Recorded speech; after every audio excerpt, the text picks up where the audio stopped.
Bueno, listo. Acá tenemos motores trifásicos, ¿sí? Esta es la bornera del motor, ¿sí? ¿Ahí se ve lo que estoy mostrando? Sí, profe, se ve, se ve. Bien. La bornera VW, bueno, ZXY.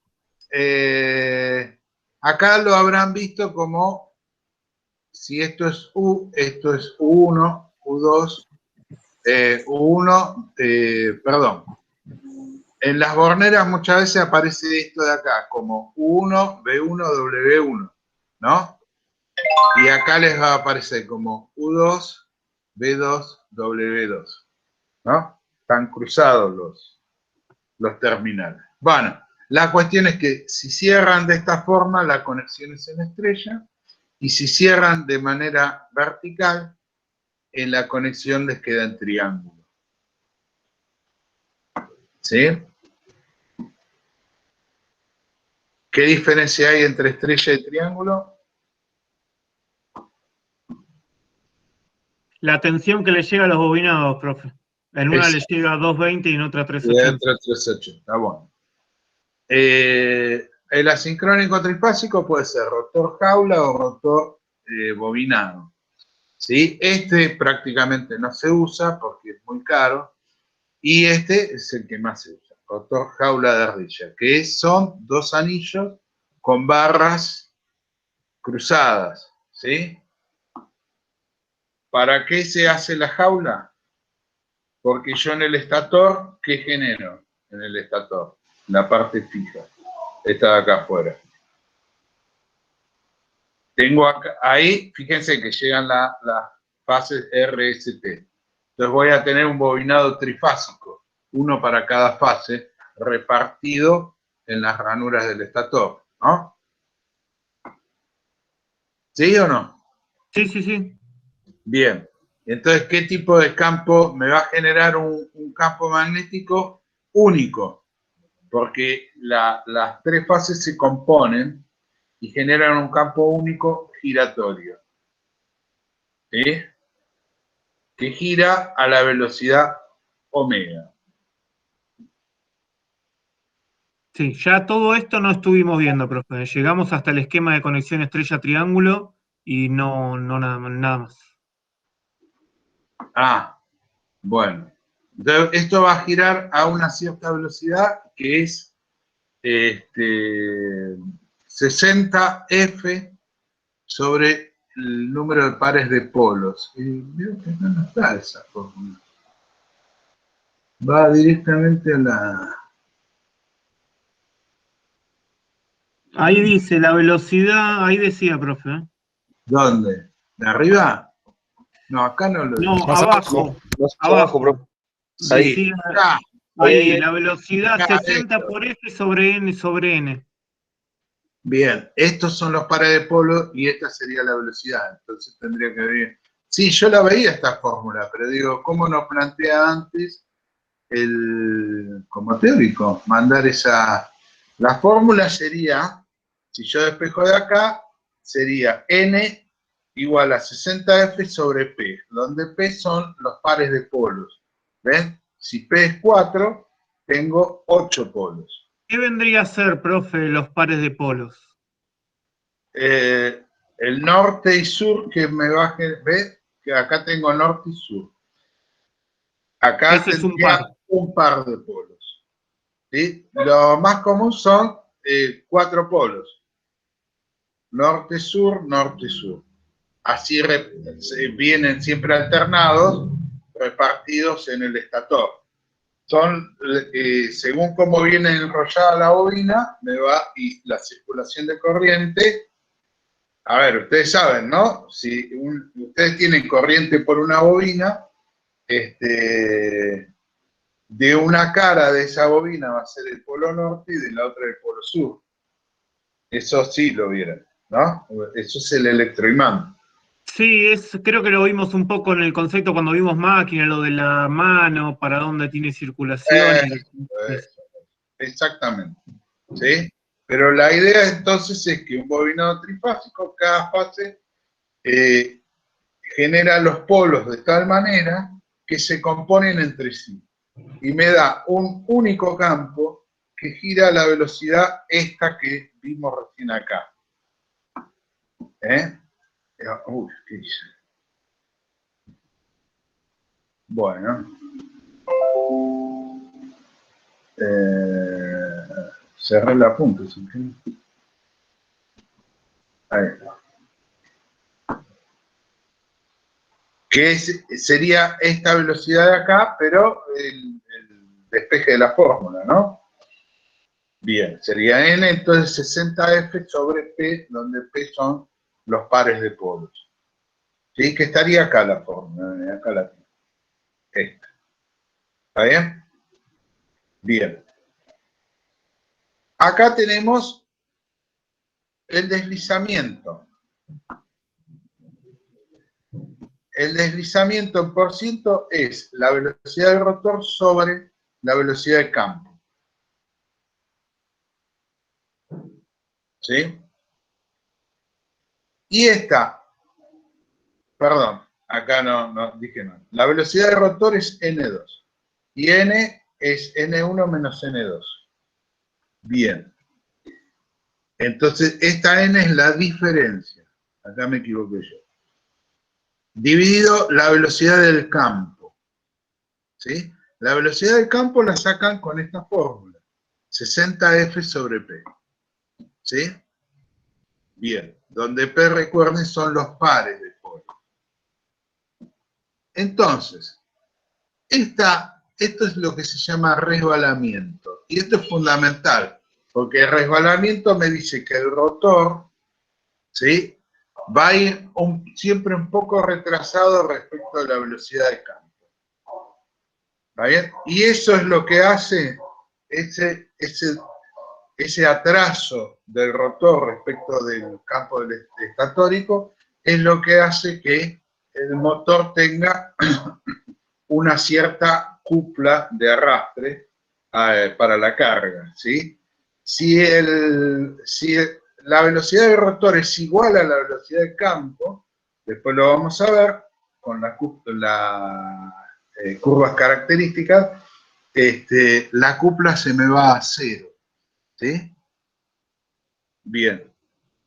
Eso, ustedes vieron, si ustedes hacen funcionar un motor en vacío, consume mucho menos corriente que si lo hacen trabajar en carga. Ahí la corriente sube bastante. ¿Eh? Bien, porque el motor en vacío mueve muy poca carga, muy poca cupla. Porque ¿qué sería? ¿Qué mueve cuando un motor gira en vacío? ¿Qué resistencia va a vencer? El rozamiento, ¿sí?, en los rublemanes. Sí.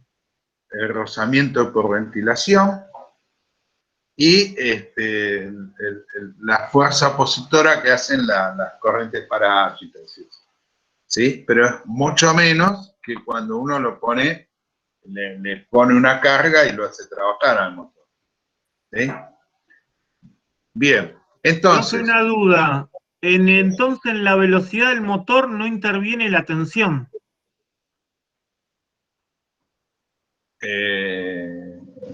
No. En esa fórmula, digamos que si yo lo alimentaría con menos voltaje, el motor tendría que girar a la misma velocidad, al menos estando en vacío. Si está en vacío, sí, gira a la misma velocidad. Okay. De hecho, cuando...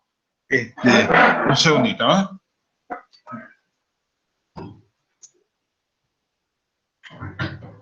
¿eh? Cuando, por ejemplo, ¿vieron los variac? Que es para bajar la tensión al motor. Bueno, hay variac trifásicos, ¿no? Entonces vos, eso es como, los ubican, es como un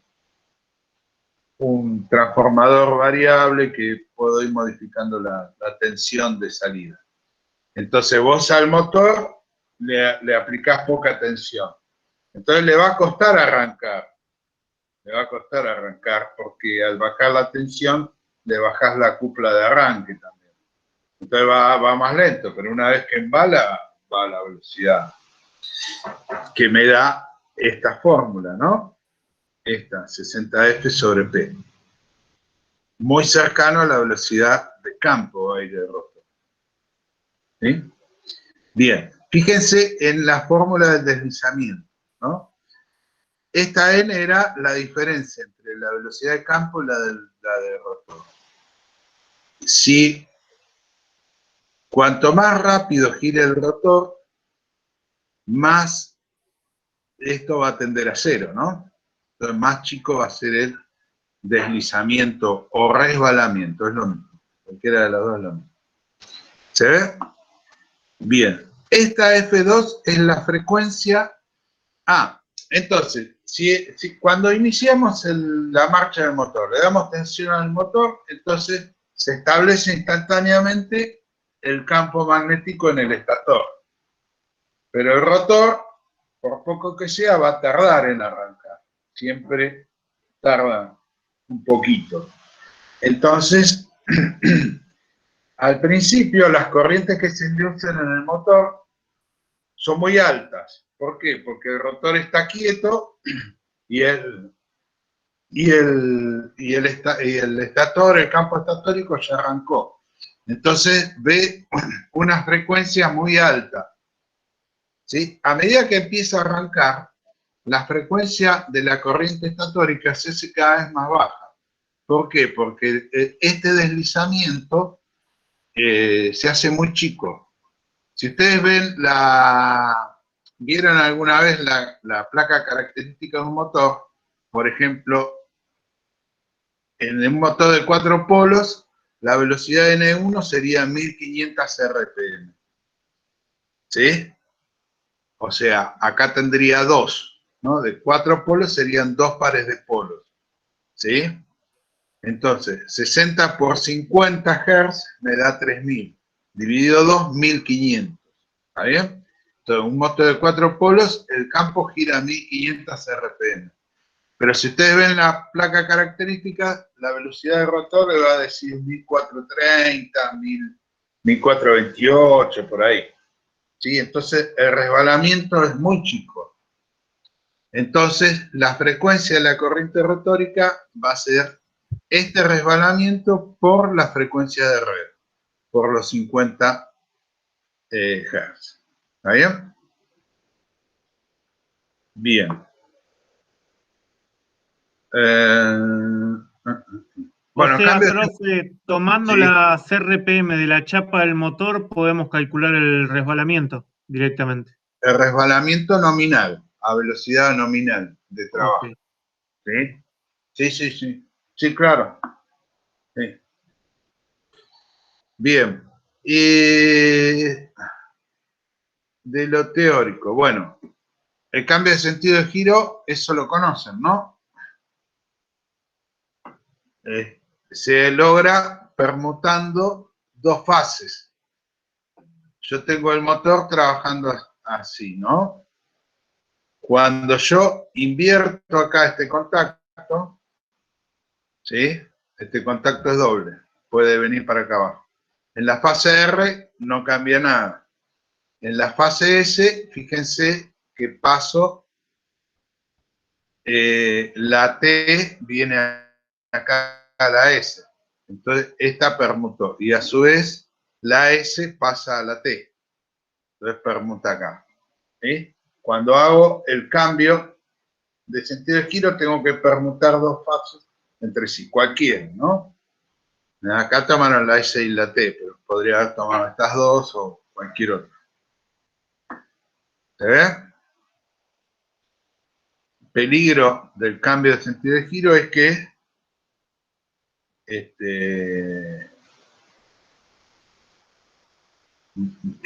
no hacer un corto, ¿no? Pues si lo hago mal y pongo la T ahí con la S, chao, sonamos. ¿Mm? Cuando se hace la automatización, ahí se tiene que dar un pequeño instante se hace con dos contactores, en realidad. ¿Sí? Acá lo hacen, antes se usaban algunos interruptores que te permitían hacer este cambio. ¿sí? Y ahora se hacen con 2 contactores. Sí, 2 Entonces, contactores con enclavamiento mecánico entre sí, o enclavamiento eléctrico al menos entre sí. claro, y lo que yo tengo que hacer en la automatización, que si está uno activo, no te permita activar el otro, ¿no? Tengo que tener, bueno, eso después lo vemos si quieres. Bien, balance de potencias. Y acá, esta es la potencia absorbida, ¿sí? La que toma el motor de la red, la potencia de entrada. En el bobinado estatórico voy a tener unas ciertas pérdidas en el cobre. Pérdidas en el cobre estatórico. ¿Está bien? El R por I cuadrado. Y acá me da, entonces, esta diferencia, que es esta de acá, me da la potencia electromagnética. Es la que yo ahí llego al borde del rotor, digamos. ¿Sí? Bien. Acá, en el rotor, también tengo pérdidas del tipo R por I cuadrado. ¿Sí?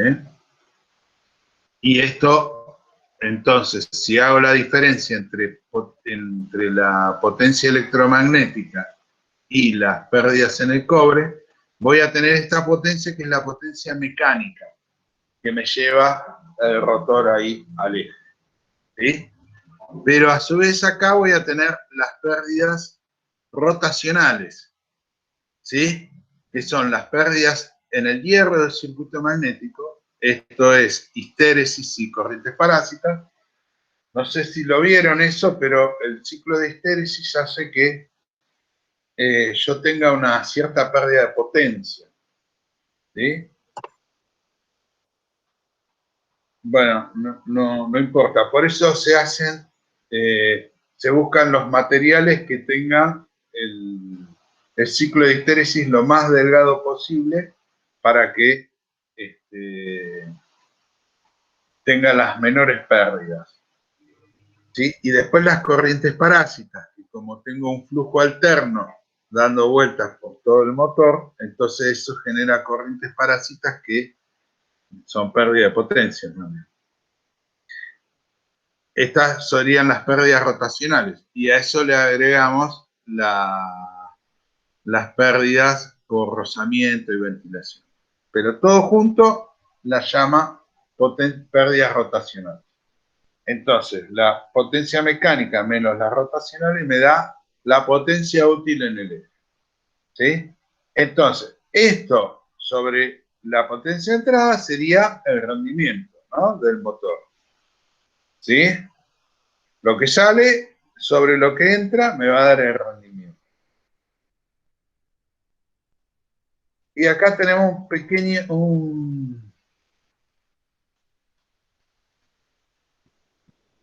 y acá vamos a terminar con este apunte. Hay un pequeño problemita, ¿sí? Dice un motor asincrónico trifásico. Está conectado a una red de 230. Bueno, este libro es español y a veces aparecen contenciones medio que no son. Potencia útil 11 kilowatts, o sea, la potencia que tengo acá. El rendimiento a plena carga es del 80%, 0,8. ¿Sí? Fíjense entonces qué es lo que hace. Potencia, el rendimiento es esto, 0,8. El rendimiento es lo que sale dividido lo que entra, o sea, potencia útil sobre potencia absorbida. Pero como le da el rendimiento, acá saca la potencia absorbida. Va a ser, ¿no? Potencia útil sobre el rendimiento. Y ahí le da 11 kilowatts dividido 0,8, le da esto. Bien. Factor de potencia 0,82. ¿Saben lo que es el factor de potencia? Sí. ¿O no? Sí, algo vimos, profe. El Pero coseno digamos phi. que sí, lo vimos, sí. Está bien, muchos no se acuerdan. Bueno, No, después lo vimos por arriba, digamos, es la desviación del ángulo que tiene la fase de, creo que es la tensión, ¿no? es la, sí, el ángulo, esto sería coseno phi. Y entonces, si yo hallo el ángulo, me daría el ángulo que hay entre la tensión y la corriente. ¿Sí? Sí. Pero es el mismo ángulo que hay entre la potencia activa, esta potencia absorbida, ¿no? ¿Sí? Y la potencia aparente. Eso no sé si lo vieron. Eso lo vimos con usted, profe. Ah, cuando... Ah, bueno, claro, No, de claro, la claro. cortada.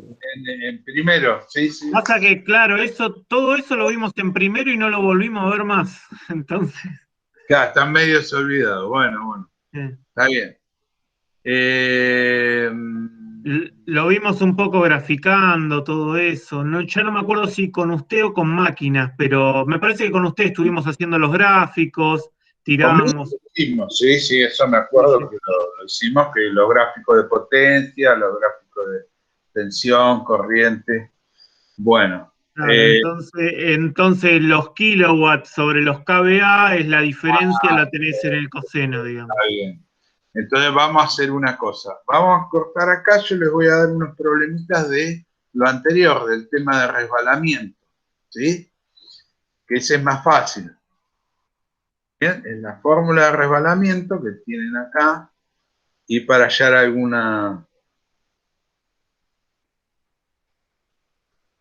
algunas cositas. Y les voy a preparar un pequeño apuntecito para lo otro, ¿sí?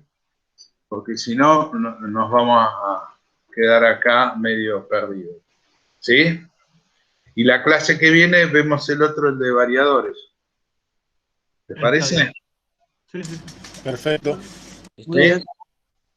Bueno, paramos acá, les subo la tarea ahí al Classroom y, y nos vemos la clase que viene. ¿A qué hora es la clase, profesor?